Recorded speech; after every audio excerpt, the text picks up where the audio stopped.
हम सभी लोग तो अपने जीवन में यही भूल जाते हैं कि हम लोग अपने दोषों को छिपाकर दूसरों पर ही दोषारोपण करते हैं, पर दूसरों के कामों को महत्वता ना देकर अपने ही कामों को महत्व देते हैं। हम ये तो निसंकोच कहते हैं कि हमने किसी का उपकार किया, किसी का, पर हम ये नहीं जानते कि उसने हमारी क्या सेवा की है, इससे हमें क्या लाभ हुआ है। सच तो ये है कि उपकार और सेवा एक बात है और ये लेन देन सब कुछ दूसरी बात है। उपकार में एहसान कहते हम लोग ये अपने जीवन में भूल जाते हैं कि हमने अपने ही दोषों को छुपा लेते हैं और दूसरों के दोषों को निकालते हैं और दूसरों के कामों को महत्वता नहीं देते, अपने ही काम को ज़्यादा महत्व देते कि मेरा काम ही सबसे अच्छा है।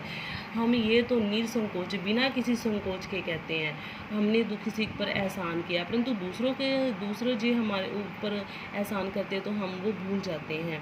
कहते हैं हमें दूसरों से क्या लाभ हुआ ये भी भूल जाते हैं। कहते ये सब तो एक ही बात है और ये लेन देन सब कुछ दूसरी बात है। मच्छियों की स्त्री ने जो कुछ भी किया ये ठीक ही किया था।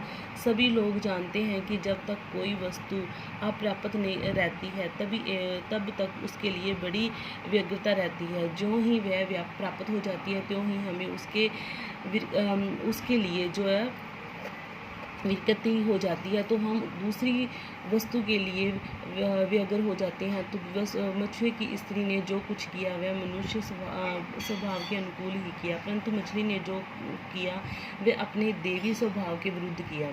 उसे तो दया करनी चाहिए थी, उसे उसके उपकार को ना तो भूलना था। राजा बनाने के बाद उसे एकदम भिक्षु बना देना कभी उचित नहीं कहा जा सकता। यदि मैं मछुआ होता तो उससे कहता, देवी मैंने जब तुम्हें जल में छोड़ा था तब तो मैंने ये नहीं सोचा था कि तुम मुझे राजा बनाओगी।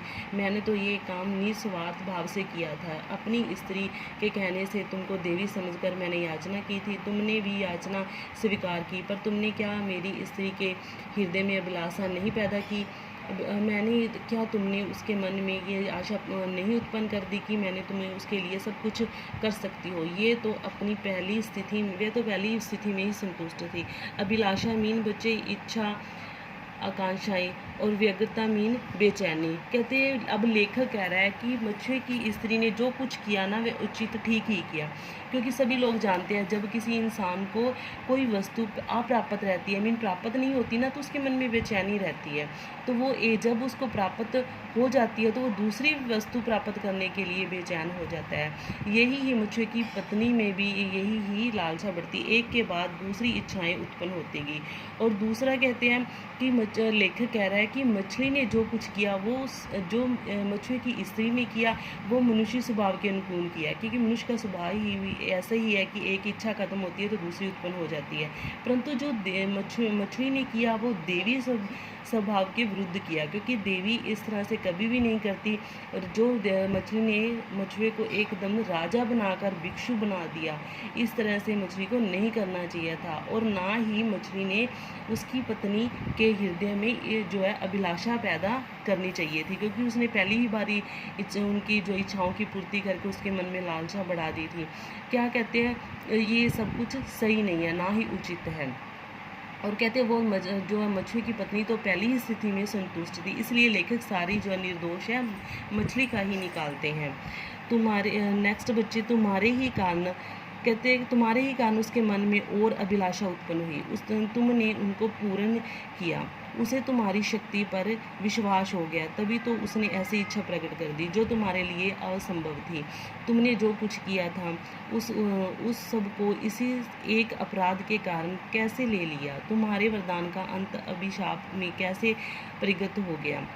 तुम्हें मेरी और मेरी स्त्री की स्थिति पर विचार कर काम करना चाहिए था। तुम भले ही देवी हो पर तुममें त्याग नहीं है, प्रेम नहीं है, उपकार की भावना नहीं है, क्षमा नहीं है, दया नहीं है।